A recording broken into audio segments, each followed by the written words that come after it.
मैं अपने पति के साथ बहुत खुश थी, लेकिन न जाने क्यों मेरा दिल बार बार मेरे नौकर की तरफ दीवाना रहता था। और क्यों न होता, वह था ही इतना स्मार्ट और हैंडसम कि कोई भी औरत इसकी दीवानी हो जाए। इससे पहले मेरे पति ने कभी भी कोई नौकर हमारे घर में नहीं रखा था। सारे घर के काम मैं खुद ही करती थी। बस एक नौकरानी आई थी जो रोजाना के बर्तन धोकर चली जाती थी। लेकिन अचानक मेरे पति का एक नौकर रख लेना मेरे लिए हैरत की बात थी। लेकिन मैंने शुरू के दिनों में इतना ध्यान नहीं दिया था। वह लड़का देखने में बहुत ज़्यादा खूबसूरत था। इसकी उम्र भी कोई 19 साल थी। मैं ऐसी तो नहीं थी, लेकिन जब भी इस लड़के को देखती थी तो मैं अपना दिल टूटता हुआ महसूस करती थी। हर बार की तरह आज भी वह मुझे बहुत खूबसूरत लग रहा था। मैं इसको ही बैठी हुई तक रही थी। वह हमारे पेड़ों को पानी दे रहा था और बार बार मेरी तरफ भी देख रहा था। मैं इसकी एक एक हरकत को नोट कर रही थी। इसके पानी देने को, इसके बार बार मुझे ताकने को मैं समझ चुकी थी कि वह भी मेरी तरफ ध्यान दे रहा है, क्योंकि मैं भी कोई कम खूबसूरत नहीं थी। मेरी उम्र 24 साल थी, लेकिन मैंने खुद को इतने खूबसूरत अंदाज में रखा हुआ था कि कोई भी अगर मुझे देखता तो 20 से 21 साल का ही समझता। मेरी शादी बहुत कम उम्र में हो गई थी, जिसकी वजह से मैं अभी तक जवान थी। लेकिन मैं ये बात बहुत अच्छे से जानती थी, वह बहुत शर्माता है, कभी भी पहले खुद से कुछ नहीं कहेगा। मेरे पति भी इस पर बहुत ज़्यादा सख्ती करते थे। छोटी छोटी बात पर डांट देते थे, ये नहीं करो, वे नहीं करो, ठीक से काम करो। इस वजह से वह उससे भी डरता था और इसमें इतनी हिम्मत नहीं थी कि वह मेरी तरफ कदम बढ़ा पाता। लेकिन किसी न किसी को तो पहल करनी ही थी, चाहे वह मैं ही क्यों ना करूं। फिर इस वजह से मैं बैठी हुई इस बारे में सोच रही थी कि मुझे क्या करना चाहिए, जिसकी वजह से मैं इसके साथ एक रात गुजार लूं या इसके साथ अपनी ज़िंदगी की शुरुआत कर लूं। मैं अपने पति के साथ खुश थी, लेकिन मैं इससे इम्प्रेस नहीं हो पाती थी। यही बातें सोचते हुए पूरा दिन गुजर चुका था। इस नौकर को आए हुए ज़्यादा टाइम नहीं हुआ था, कुछ ही दिन हुए थे, लेकिन वह उन कुछ दिनों के अंदर ही मेरे दिल में जगह बना बैठा था।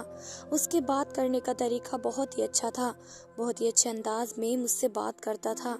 और दूसरी तरफ मेरे पति बहुत गंदे तरीके से मुझसे बात करते थे। इस वजह से मैं अपने पति से बहुत उदास रहती थी। और यह नौकर मुझसे बहुत तमीज़ से बात करता था। एक औरत को सबसे ज़्यादा पसंद वही आदमी आते हैं जो औरत को इज्जत दे सके और तमीज़ से बात करते हो। यही वजह थी कि मैं उसकी तरफ बहुत ज़्यादा ध्यान दे रही थी। मैं ये बात किसी को बोलना भी चाहती थी, लेकिन मैं जानती थी अगर मैंने इस बारे में किसी को भी बताया तो लोग मुझे बदनाम कर देंगे, मेरे बारे में 100 तरह की बातें बनाएंगे। इसी वजह से मैं ये बात दिल तक ही रखे हुए थी।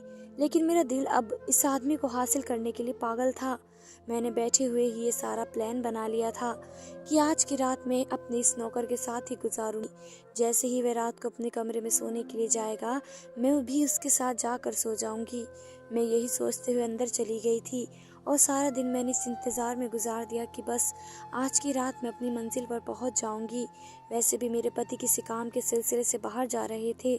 इस वजह से मुझे इस बात की भी टेंशन नहीं थी कि मेरे पति ने अगर मुझे देख लिया तो मुझे ख़त्म कर देंगे। मैं इस वजह से बिल्कुल बेफिक्र थी कि आज मैं अपनी मंजिल तक पहुंच जाऊंगी। यही सोचते हुए मैंने खाना तैयार किया और रात गए जल्दी ही खाना खा लिया और इंतज़ार करने लगी कि वह कब अपने कमरे में जाए और मैं उसके पीछे जाकर उसके साथ लेट जाऊं। जैसे ही मुझे अंदाज़ा हो गया कि वह अपने कमरे में जा चुका है और अब सहन बिल्कुल खाली है, तो मैं अपने कमरे से निकलकर धीरे धीरे कदम उठाती हुई इसके कमरे में जाने लगी। मेरा दिल बहुत धड़क रहा था, मेरे दिल की धड़कन बहुत तेज़ हो चुकी थी। मेरा एक एक कदम भारी हो रहा था। मुझे डर भी लग रहा था, लेकिन मेरी ख्वाहिश मुझे ये बढ़ावा दे रही थी, जो मुझे कदम पीछे लेने के लिए बिल्कुल भी इजाज़त नहीं दे रही थी। मैं इसके कमरे के दरवाजे पर पहुंच तो चुकी थी, लेकिन मेरा दिल डर के मारे थर थर काँप रहा था। मैंने दरवाजे के लॉक पर हाथ रखा और दरवाज़ा खोलकर अंदर दाखिल हुई। वह कंबल ओढ़े हुए लेटा था। मैं धीरे धीरे कदम उठाते हुए उसके पास जाकर लेट गई। मेरा दिल 100 की स्पीड से धड़क रहा था। मैंने हाथ बढ़ाकर जैसे ही उसके सीने पर हाथ रखा, उसने एकदम से अपने मुंह से कंबल हटाया और जैसे ही मैंने इसका चेहरे की तरफ देखा, मेरे तो होश उड़ गए। महसूस हुआ जैसे कमरे की छत मेरे सर पर आ गई हो, मेरे कदमों तले ज़मीन निकल गई हो, क्योंकि बेड पर वह 19 साल का नौकर नहीं बल्कि मेरा। मैं शुरू दिन से ही अपने पति के साथ बहुत खुश थी, क्योंकि मेरे पति मेरा बहुत ख्याल रखते थे। छोटी से छोटी बात पर मेरी फिक्र करते थे। ये सब खासियत तो मैं उनमें थी ही कि वे मेरा ख्याल रखते हैं। मुझसे प्यार करते हैं, लेकिन उनमें दो खराबी भी थी कि यह बात बात पर बहुत गलत तरीके से मुझसे बात करते थे और ख़ुद को बिल्कुल भी साफ नहीं रखते थे। उनका बात करने का अंदाज़ मुझे बहुत बुरा लगता था। वे तू तड़ाक से बात करते थे, यह चीज़ मेरे लिए बहुत बुरी थी। मैं अपने ख़ानदान की एक अकेली लड़की थी जिसने 12वीं तक पढ़ाई की थी, वरना हमारे ख़ानदान में लड़कियों को 5वीं क्लास के बाद पढ़ने की परमिशन नहीं देते। लेकिन मेरे माँ बाप ने मुझे 12वीं क्लास तक पढ़ाई करवाई। इस वजह से मैं चाहती थी मेरी जिससे भी शादी हो वह भी पढ़ा लिखा हो। लेकिन बदकिस्मती से मेरी शादी भी एक अनपढ़ से हुई थी। लेकिन मेरा पति अनपढ़ तो था, लेकिन इसके बावजूद भी वो बहुत मालदार था। मेरे माँ बाप ने इसका पैसा देखकर ही इसकी शादी मेरे साथ करवाई थी। मेरे मुंह से कोई बात निकलने की देर होती थी वह झट से पूरी कर देता था। मेरा ससुराल काफ़ी बड़ा था, लेकिन मेरे पति ने मेरे आराम के लिए एक अलग बहुत बड़ा घर लिया हुआ था गांव में, जहां पर सिर्फ मैं और वही रहते थे।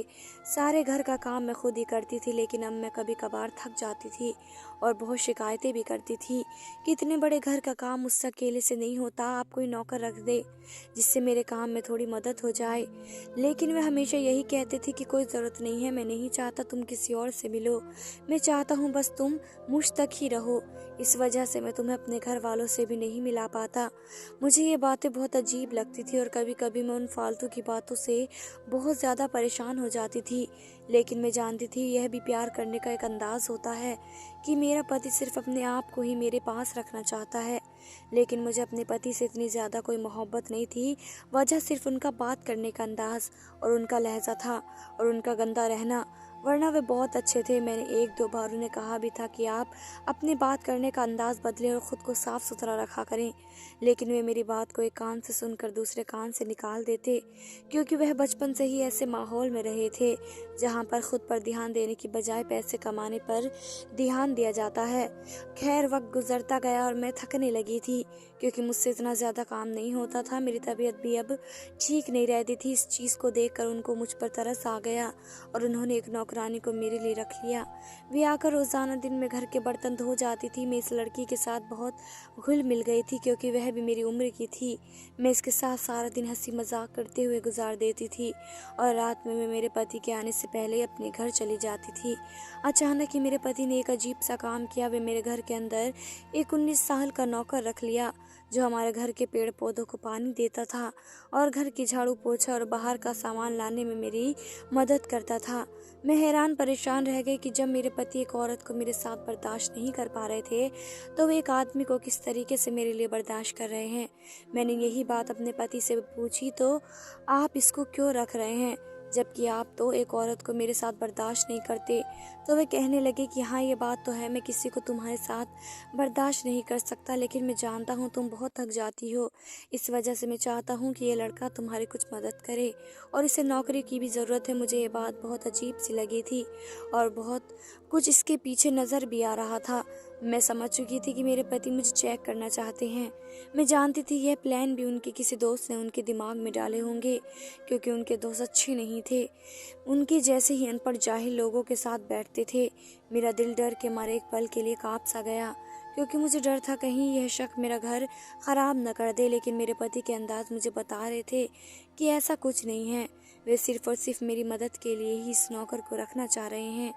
2 दिन हो गए थे, लेकिन मेरा अपना आमना सामना अभी तक इस नौकर के साथ नहीं हुआ था। 2 दिन बाद जैसे ही मेरी नज़र इस 19 साल के नौकर पर पड़ी थी, तो मैं इसको देखकर बिल्कुल हैरत में पड़ गई थी। इसका रंग दूध जैसा सफ़ेद था, इसकी आंखें बड़ी बड़ी थी, इसके नक्श बहुत अच्छे थे, वह भी बहुत ही खूबसूरत था। ऐसा हसीन और खूबसूरत लड़का वाकई में मैंने कभी नहीं देखा। इसको देखने के बाद मुझे ऐसा महसूस हो रहा था जैसे मेरे होश खो चुके हों। मुझे यकीन नहीं आ रहा था कि कोई इतना खूबसूरत भी हो सकता है। वे चुप होकर बरामदे की झाड़ू लगा रहा था। एक पल के लिए तो मुझे लगा जैसे वो कोई शहजादा हो। मैं इसे ऐसे ही देखती रहूं, मगर जैसे ही मेरे पति ने मेरे पीछे से कंधे पर आकर हाथ रखा, तो मैं एकदम होश की दुनिया में लौटी। वे मुझसे पूछने लगे कि क्या हुआ, सब ठीक तो है? तो मैं हड़बड़ा कर उठी और बोली, जी जी सब ठीक है। मुझे कहने लगे, जाओ और मैं तुम्हें इस नौकर से मिलवा देता हूँ। अभी तक तुम्हारी मुलाकात भी नहीं हुई है इससे, और ये ज़रूरी भी है क्योंकि सारा दिन तुमने ही इसके साथ गुजारना है। मैंने उसकी बात सुनकर हाँ में सर हिलाया और उसके साथ कदम से कदम मिलाकर चलती हुई इनके पास आ गई। उन्होंने इस नौकर से मेरी मुलाकात करवाई और उसके बारे में भी मुझे सब कुछ बताया।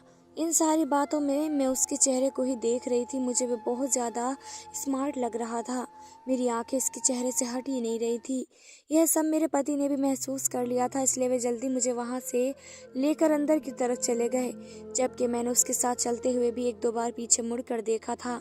वक्त गुजरता गया और मैं इस लड़के के साथ आने बहाने से बातें करने लगी और इससे अपने काम करवाने लगी। जब वह मुझसे बात करता था तो मैं एकटुक होकर उसको सुनती रहती थी। मुझे इसका बात करने का अंदाज़ बहुत पसंद था। वह देखने में इतना अच्छा था और इसके बात करने का अंदाज़ भी बहुत ही ज़्यादा अच्छा था, और वह यह चीज़ मेरे पति को पसंद नहीं आ रही थी और वो उस लड़के से चिढ़ते जा रहे थे। एक वक्त तो उन्होंने सोच लिया था कि वे उसको यहाँ से निकाल देंगे, लेकिन मेरे मना करने पर वे चुप हो गए। लेकिन उनका बस नहीं चलता था कि मैं वह इसको उठाकर बाहर फेंक दें, क्योंकि मेरी बोलचाल इसके साथ कुछ ज़्यादा ही बढ़ती जा रही थी। मेरे पति का काम ऐसा था कि उनको 2 दिन के लिए शहर की तरफ जाना पड़ता था, और ऐसे ही इस बार भी उन्हें काम के सिलसिले में शहर जाना पड़ा। मुझसे मिलकर और उस लड़के को कुछ बताकर वो अपने काम के लिए निकल पड़े थे, और उस दिन ही मैंने सोच लिया था कि मैं आज अपनी ख्वाहिश को पूरा कर लूँगी। आज की रात मैं इस लड़के के साथ ज़रूर गुजारूँगी और इससे रिश्ता बना कर ही रहूँगी। मैं ये तमाम बातें सोच चुकी थी कि आज मुझे कोई नहीं रोक सकता, लेकिन मैं ही जानती थी कि आज मुझ पर क्या क़यामत टूटने वाली है। जैसे ही रात हुई और मैं इसके कमरे के अंदर जाकर पहुंची और इसके बराबर में लेटकर अपना हाथ बढ़ाने लगी, तो वह फ़ौरन उल्टा हो गया, और जैसे ही उसने अपने मुंह से कंबल हटाया मेरे तो होश ही उड़ गए थे। मेरे जिस्म में ऐसा महसूस हुआ जैसे जान निकल गई हो, क्योंकि वह कंबल में वह 19 साल का नौजवान नौकर नहीं बल्कि मेरे खुद के पति लेटे हुए थे। मेरी आंखें बाहर निकलने को हो गई थी। मैं एकदम डर के मारे पीछे हुई। मेरे पति ने मेरे बाल पकड़कर मुझे अपने करीब किया और मेरे मुंह पर एक थप्पड़ मारते हुए बोले, तुम क्या समझती थी मैं तुम्हारे लक्षण देख रहा था? मुझे ये सब पता था तुम्हारा ये प्लान है। तुम मुझे धोखा देना चाहती हो। मैं बुरी तरह घबरा रही थी। ऐसा लग रहा था मैं डर के मारे मर जाऊंगी। ऐसा शक तो मेरे दिमाग में बहुत पहले आया था, मगर मैंने इसे अपना वहम समझकर नज़रअंदाज कर दिया था। अब वही सब मेरे सामने हकीकत बनकर आ खड़ा हुआ था। मेरे पति का गुस्से से बहुत बुरा हाल था। उनके चेहरे पर दुख और गुस्सा साफ नजर आ रहा था, और वो मुझे खा जाने वाली नज़रों से घूर रहे थे। मेरा दिल फटने के करीब हो गया। सांस नहीं आ रही थी। मुझे खींच कर सांस ले रही थी। ये सब मेरा ही बनाया हुआ खेल था जिसमें मैं तुम्हें फंसाना चाहता था। मेरे दोस्त सही कहते थे, तुम जैसी पढ़ी लिखी लड़कियां ऐसी ही होती हैं जो किसी भी अच्छे लड़के को देखती नहीं और उस पर लाल टपकाने लगती हैं। मैं उनको तरफ देखते हुए नहीं, मैं सर हिलाने लगी। मुझे समझ नहीं आ रहा था कि वे वहाँ पर इस वक्त कैसे पहुँच गए। मैं उनसे अपने बाल छुड़वाकर अपने घर की तरफ भाग गई। वह भी फौरन मेरे पीछे पीछे आने लगे। मैं डर के मारे थर थर काँप रही थी, क्योंकि मैं जानती थी कि अब मेरी मौत पक्की है। मेरे पति मुझे किसी भी हाल में अब जिंदा नहीं छोड़ेंगे, और मेरे साथ होना भी यही चाहिए था, क्योंकि इतने प्यार करने वाले पति के होते हुए मैं किसी और आदमी के पीछे भाग रही थी। मैं जानती थी मैं गलत कर रही थी, लेकिन मैं मजबूर हो गई थी। शैतान ने मुझे अपने झांसे में ले लिया था। मुझे इस तरीके का बदतमीजी से बोलने वाला और गंदा रहने वाला इंसान पसंद नहीं आ रहा था। मेरे पति जैसे ही घर में आए, मैं उन्हें कभी भी नजर नहीं आ रही थी, क्योंकि मैं कमरे के अंदर बेड के नीचे छुपी हुई थी। मौत का डर मुझे सता रहा था। आज मुझे मालूम हुआ था कि जिंदगी कितनी प्यारी होती है। मौत को सामने देखकर मेरे तो होश उड़ चुके थे। वे कमरे के अंदर आए और मुझे चारों तरफ ढूंढने लगे और तेज तेज मेरा नाम पुकार कर मुझे बाहर आने के लिए बोलने लगे। वे मुझे ये कह रहे थे कि अगर तुम 10 मिनट के अंदर बाहर नहीं आई तो मैं तुम्हें तलाक दे दूंगा, और ये बात मेरे लिए बर्दाश्त करने के लायक नहीं थी। ये अल्फाज तो मेरे लिए मौत से भी बदतर थे। मैं ये सुनकर चौंक गई, इसलिए मैं फौरन ही बाहर आ गई और उनके पाँव पड़ते हुए बोली, मुझे माफ़ कर दो। आज के बाद मैं ऐसी हरकत कभी भी नहीं करूँगी। मैं अपनी ख्वाहिशों के आगे पागल हो गई थी। इस वजह से मैं एकदम ये कदम उठाने पर मजबूर हो गई। उन्होंने एक और थप्पड़ मेरे मुंह पर मारते हुए कहा, तुम कितनी बदतमीज़ हो। तुम्हें शर्म नाम की चीज़ नहीं है। मैं तुम्हें आज जिंदा नहीं छोड़ूंगा। वे अपनी बेल्ट निकाल कर मुझे जानवरों की तरह पीटने लगे। मैं उनसे अपने किए की माफ़ी मांगने लगी, लेकिन वे किसी भी हाल में नहीं रुक रहे थे।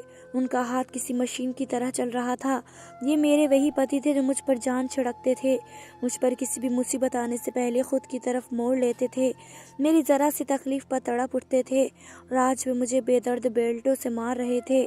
हकीकत ये है, जब आदमी को गुस्सा आता है तो वह अपना आपा खो भी देता है, और आज यही मेरे साथ हो रहा था।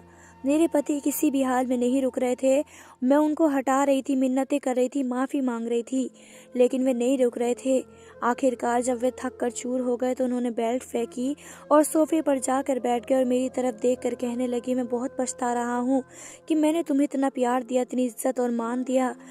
तुमने सब कुछ बर्बाद कर दिया। तुम्हें इज्जत रास नहीं आई, तुम इस सब के काबिल नहीं थी। तुम्हें जूते की नोक पर रखना चाहिए था।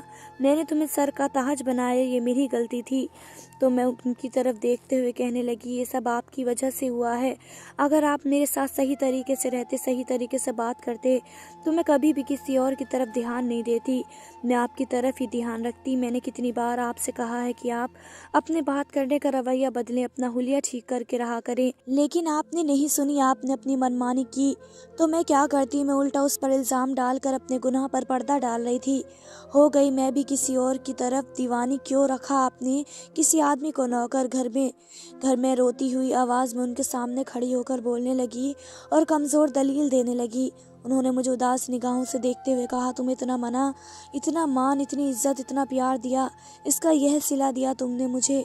मेरी गैर मौजूदगी में तुम किसी और के साथ जाकर सोने के लिए तैयार हो गई। तो मैंने उनकी तरफ देखते हुए कहा, इसके कसूरवार भी आप हैं।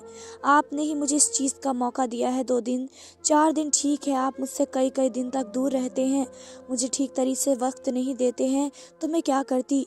मैं हो गई किसी और की तरफ मायल।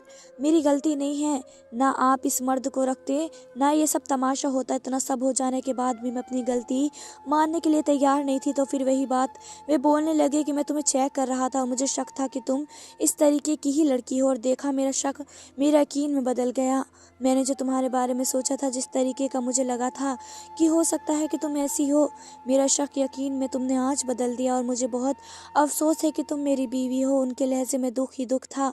मुझे इस बात का अफसोस था कि मेरे पति मुझसे इतना प्यार करते थे, इसके बावजूद मैं उनको धोखा देना चाहती थी, और बल्कि धोखा दे रही थी। लेकिन मैं मजबूर हो गई थी, मैं अपनी ख्वाहिशों के आगे मजबूर हो गई थी। शैतान मुझ पर सवार हो चुका था। अब मैं अपनी सफाई में क्या बोलने के लिए कुछ भी नहीं बचा था। मेरे पति गुस्से से लाल चेहरा लिए एकदम से अपनी जगह से खड़े हुए और मेरी बाजू पकड़कर अपने पास किया और मेरे मुंह पर कहने लगे कि मैं तुम्हारे साथ अब और नहीं रह सकता, क्योंकि जब जब मैं तुम्हारा चेहरा देखूंगा मुझे सब कुछ याद आ जाएगा। मैं इस तकलीफ को एक बार तो झेल चुका हूँ, मुझ में इतनी हिम्मत नहीं है कि मैं इस तकलीफ को बार बार झेलूं। एक आदमी सब कुछ बर्दाश्त कर सकता है, लेकिन औरत की बेवफाई नहीं। इसलिए मैं तुम्हें आज आज़ाद करता हूँ, मैं तुम्हें तलाक देता हूँ। उन्होंने मुझे तलाक दे दी और एक झटके में छोड़ दिया। मैं बिल्कुल पत्थर की मूरत बन गई थी और फटी फटी निगाहों से उनकी तरफ देख रही थी। वे ये बोलकर वहाँ 1 मिनट के लिए भी नहीं रुके थे, वहाँ से चले गए थे। वे मेरे साथ क्या हो गया था? अभी 2 दिन पहले ही तो मेरी ज़िंदगी खुशियों से भरी हुई थी, और आज मैं बिल्कुल बेबस, लाचार और मजबूर होकर ज़मीन पर गिरी हुई थी। जितनी इज्जत के साथ मैं रोज़ाना खड़ी होती थी, आज मेरे पति ने मुझे ज़मीन में गाड़ कर रख दिया था। और मेरे साथ बिल्कुल ठीक हुआ था, क्योंकि मैं अपने पति की मौजूदगी में ये सब करती आ रही थी। लेकिन मुझे एहसास हो रहा था यह मेरे साथ क्या हुआ है। मैं वहीं बैठी घंटों रोती रही और अपना दर्द हल्का करती रही, लेकिन यह मेरे बस में नहीं था।